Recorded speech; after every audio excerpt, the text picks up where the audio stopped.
इस कार्यक्रम के पुण्यार्चक हैं गुणायतन परिवार। नमो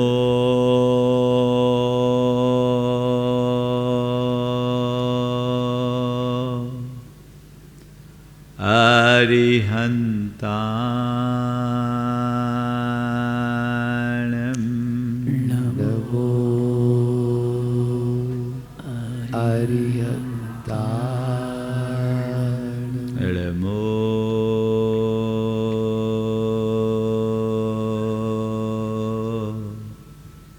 सिद्धाणं नमो सिद्धाणं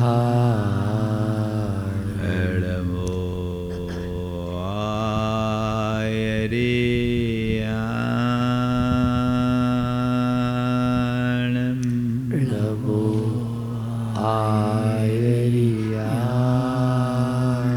नमो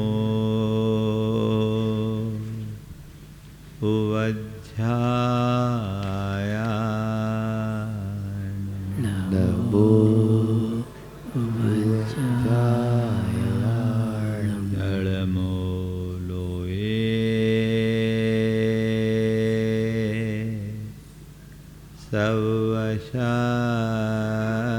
सवशाहुनं नमो लोये सवशाहुनं एसो पंच हळमोयारो ऐसो पंचे नमो यारो सवपाव पणाशनो सवपाव पणाशिनो मंगलाळं च सवेसिं मंगलाणं च सवेशिं पठमं ॐ मंगलम् परमं होय मंगलम्। जय बोलो देवादिदेव खजराज श्री भगवान महावीर स्वामी की जय जय जय। अहिंसा परमो धर्म की जय जय जय। परम पूज आचार्य गुरुवर श्री विद्यासागर जी महाराज की जय जय जय। बोले परम पूज मुनि श्री प्रमाण सागर जी महाराज की नमोस्तु गुरुवर नमोस्तु।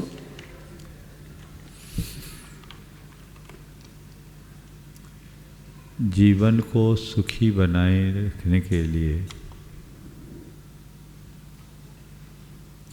हमें अपनी सोच को सही बनाना जरूरी है।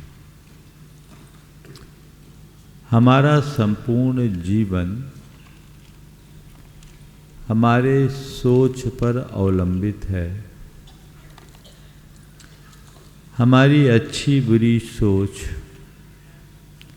हमारे अच्छे बुरे जीवन का निर्धारण करती है। इसी बात पर हम लोग नित्य विचार कर रहे हैं। सवाल उठता है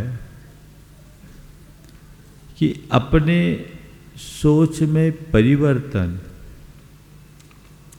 और परिवर्तन के बाद उसमें स्थिरता कैसे लाया जाए। महाराज जी, आप जब ये कहते हैं कि अपनी सोच बदलो, लगता है कि हमें अपनी सोच बदलनी चाहिए। इस बात का एहसास भी होता है कि मेरी सोच गलत है, लेकिन इसके बाद भी हम जहाँ के तहाँ रहते हैं। परिवर्तन कैसे आए? आज 4 बातें आप सबसे कहूँगा।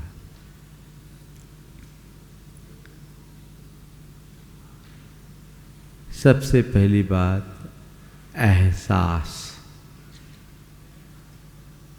क्या? एहसास। अभ्यास, प्रयास और प्रकाश। क्या बोला? एहसास, अभ्यास, प्रयास और प्रकाश। पहले अंदर एहसास होना चाहिए कि मेरे अंदर कमी क्या है। इस बात का एहसास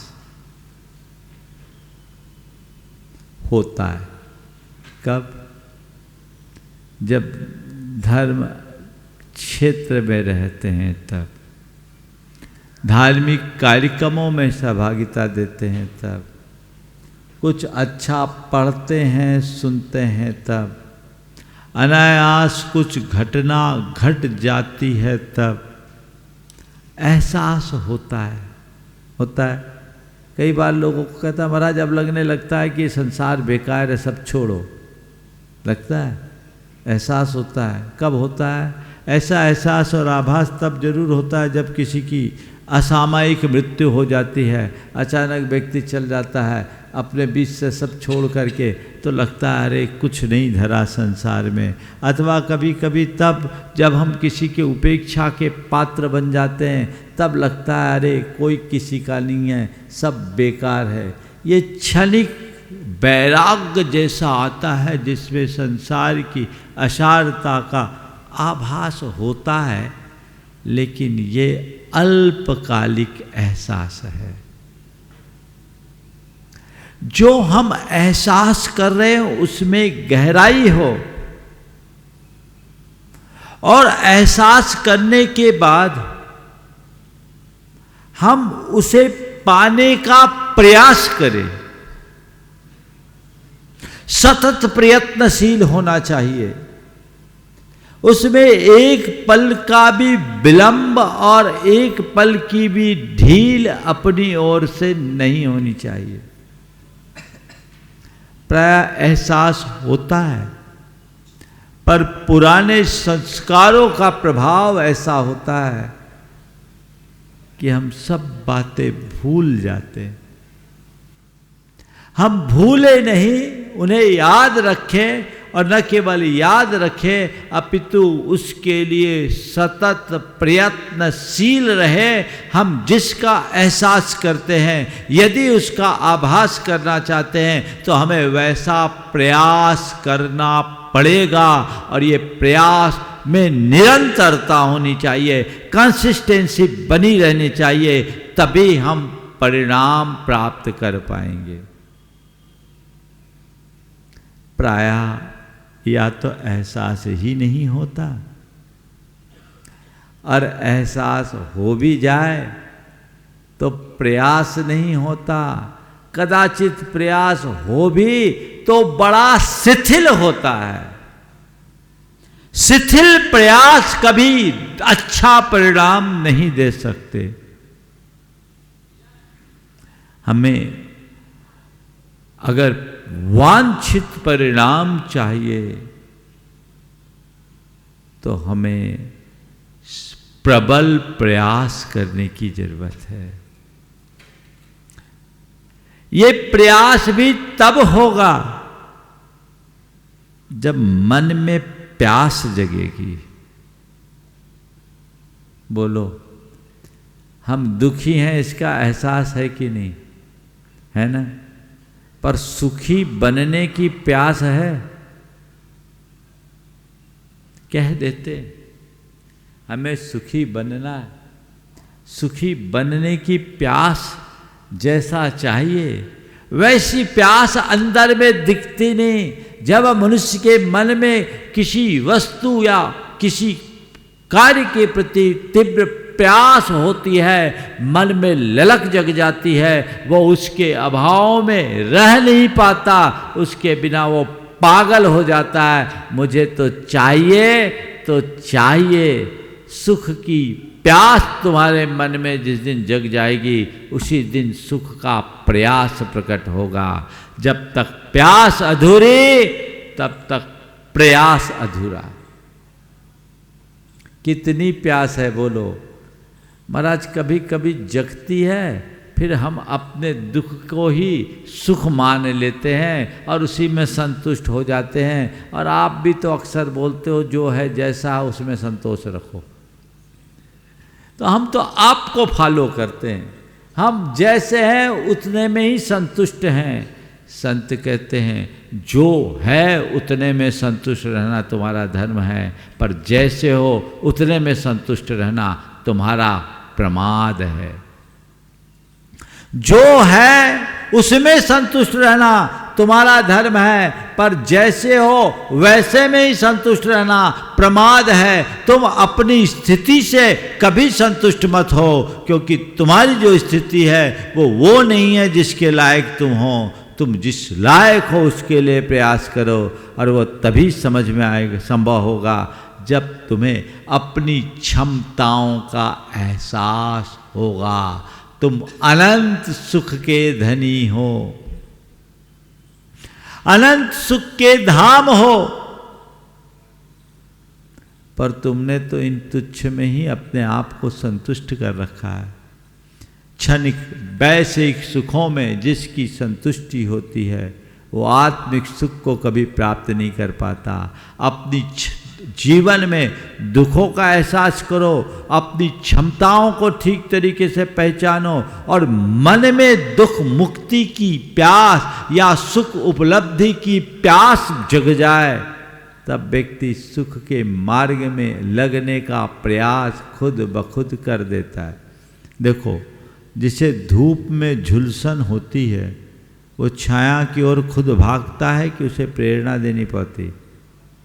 हाँ, भागता है। लेकिन जिसे धूप सुहा रही हो वो छाया का आश्रय क्यों लेगा? ध्यान रखना, मोक्ष मार्ग में केवल और केवल वही लग पाते हैं जिन्हें संसार की धूप चुभती है। जिसे संसार की धूप सुहा रही है उसके लिए मोक्ष मार्ग का कोई प्रयास नहीं।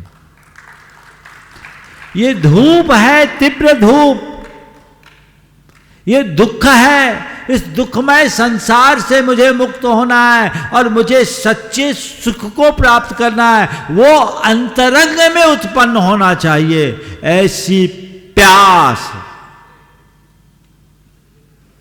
हर कोई मोक्ष मार्ग में नहीं लग पाता, मोक्ष मार्ग की बातें भले कर ले। जिसके अंदर संसार के दुखों के विनाश की प्रबल आकांक्षा जगती है, सच्चे सुख की प्रगाढ़ प्यास प्रकट होती है, वही इन सब चीज़ों से विमुख होकर सही रास्ते पर चलने का प्रयास करता है। तो दुख का एहसास, सुख की प्यास जगनी चाहिए। आप लोग बोलते हो जे त्रिभुवन में जीव अनंत, सुख चाहे दुख ते भयवंत, बोलते हैं ना? ईमानदारी से पूछो, सुख की चाह है महाराज? कौन से सुख की चाह है? भौतिक सुख की चाह है। तुम किसका सुख चाहते हो? संपत्ति का सुख चाहते हो, शरीर का सुख चाहते हो, संतान का सुख चाहते हो, संतति का सुख चाहते हो, ये दुनियादारी का सुख चाहते हो। पर संत कहते हैं जिसमें तुम सुख चाहते हो उसमें सुख जैसा कुछ है ही नहीं, वह केवल सुखाभास है। सच्चा सुख तो तुम्हारे भीतर है। ये जो सुख है वह सुख भी नहीं, ये यथार्थ दुख ही है। पर तुमने दुख को ही सुख मानने का भ्रम पाल रखा। इसे परिवर्तित करने की आवश्यकता और अपेक्षा है। जब हम इसे परिवर्तित करते हैं तब हमारे जीवन का पथ सही अर्थों में प्रशस्त होता है और उससे ही हम अपने जीवन को सार्थक बना सकते हैं। तो मुझे सुखी बनना है, ये प्यास जगे और तब फिर उस सुख को पाने का प्रयास हो। चले रास्ते पर, फिर ज़्यादा कुछ कहने की और करने की जरूरत नहीं होती। मन में वो भाव भर जग जाए तो जीवन धन्य होता है। और फिर उस प्रयास को अभ्यास के साथ जोड़ो। एक बार हमने सुन लिया, एक बार हमने पढ़ लिया, इतने मात्र से काम नहीं चलता। जिसे हमने सुना है, जिसके बारे में हमने पढ़ा है, उसका बार बार बार बार अभ्यास अपेक्षित है। और जब हम वैसा अभ्यास करते हैं तब परिणाम आता है। बिना अभ्यास के जीवन में निखार नहीं आ सकता। अभ्यास कीजिए। हमारी जो धार्मिक क्रियाएं हैं वो क्या है? ये अभ्यास ही तो है। साधना क्या है? जीवन को अच्छा बनाने का अभ्यास।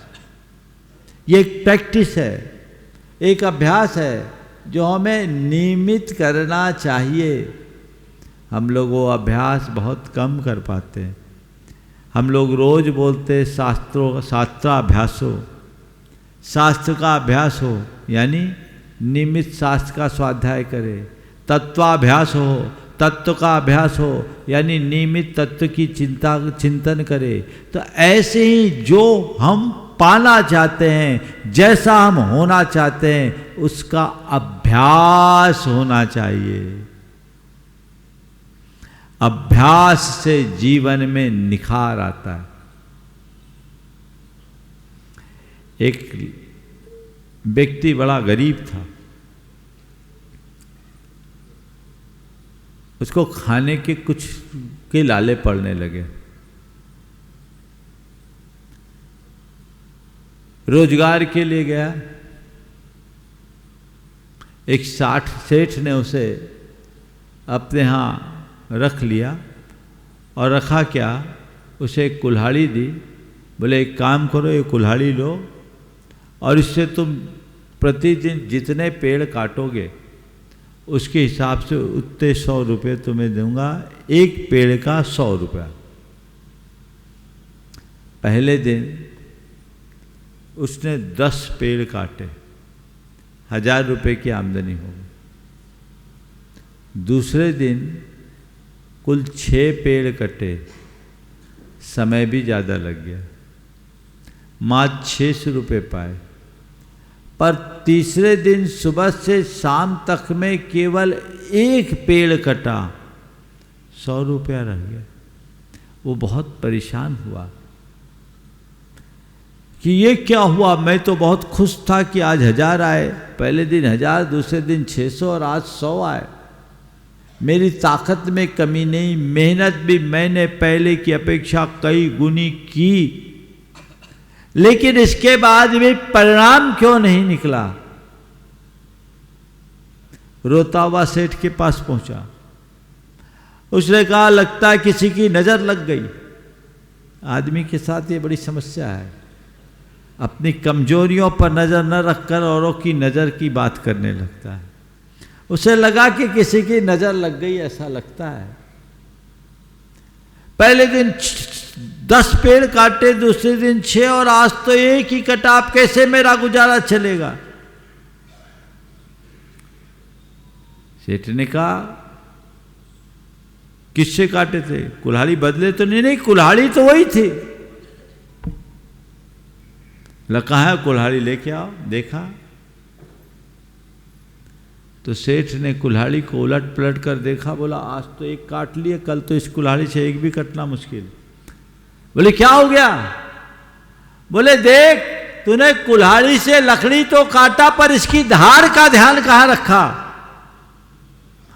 जो जो तूने कुल्हाड़ी का प्रयोग किया इसकी धार भी कुंद होते गई। पहले दिन इस कुल्हाड़ी की धार तीक्ष्ण थी, इसलिए इसका प्रहार भारी था। दूसरे दिन थोड़ी मंद हुई तो प्रहार कम हुआ, और तीसरे दिन एकदम कुंद हो गई तो प्रहार और घट गया। अगर तू इतना ही केवल प्रहार का ध्यान रखेगा तो कुछ भी परिणाम नहीं निकलेगा।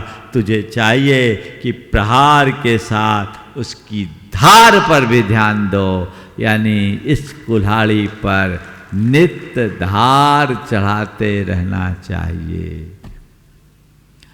तो मैं आप सबसे इतना ही कहता हूं, अपनी इस कुल्हाड़ी को धार देने का नाम ही अभ्यास है, वही साधना है। कुछ भी करते रहोगे हासिल नहीं होगा। धार होनी चाहिए, प्रयास हो, अभ्यास हो, अभ्यास में कहीं कोई कमी नहीं होनी चाहिए, लेकिन अभ्यास रूटीन नहीं, अभ्यास जागरूकता के साथ होना चाहिए। रूटीन का अभ्यास तो बिना धार की कुल्हाड़ी चलाना है, और जागरूकता का अभ्यास यानी कुल्हाड़ी के प्रहार के साथ साथ उसकी धार पर भी नजर रखना है। वो धार बना कर रखे तो जीवन में बहुत कुछ बेहतरी होगी। तो हम एहसास करें, अंदर में प्यास जगाए, प्रगाढ़ प्यास, और फिर हम प्रयास करें, और उस प्रयास में निरंतरता बनाए रखने के लिए अभ्यास बनाए रखे तो हमारे जीवन में वह दिव्य प्रकाश प्रकट होगा जिसकी हम अपेक्षा रखते हैं, वो हमारे जीवन में होना चाहिए। बंधुओं, कल से सिद्ध चक्र महामंडल विधान का महाआयोजन आप सबके बीच प्रारंभ होने जा रहा है। एक लंबे समय से आप सब जिसकी प्रतीक्षा में थे, उसका शुभारंभ कल की तिथि से यहाँ होने जा रहा है। बहुत उत्साह और उमंग आप सबके मन में है। कल प्रातःकाल यहाँ पर आप सबको अभी भैया जी बता देंगे, सुबह से जल्दी बुलाया है, और सकलीकरण आदि की क्रियाओं के उपरांत 7:30 बजे के मध्य यहाँ से निकलना होगा, और 7 बजे भव्य शोभा यात्रा, जो घट यात्रा भी है और रथ यात्रा भी है, उससे कल कार्यक्रम की शुरुआत होगी। ध्वजारोहण का कार्यक्रम होगा, और उसके बाद विधिवत सिद्ध चक्र महामंडल की भव्य शुरुआत होने वाली है। आप सब उसी उत्साह को बनाए रखें, और उमंग के साथ ये एक ऐसा अभ्यास है जो हमारी चेतना में नई धार प्रकट करेगा, और हमारे जीवन को एक नई दिशा और नई दृष्टि इसके बल पर मिल पाएगी।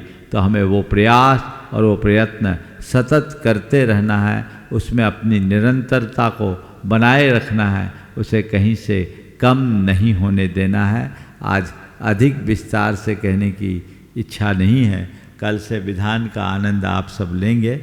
आज और भी बहुत सारी संयोजनाएं होनी हैं, इसलिए सार संक्षेप में आज आप लोगों को तो ये भी आभास नहीं था कि आज प्रवचन होगा कि नहीं होगा, लेकिन जिनको था वो आ गए और वो पा भी गए। हम ऐसे ही अपने उत्साह को बना करके रखें।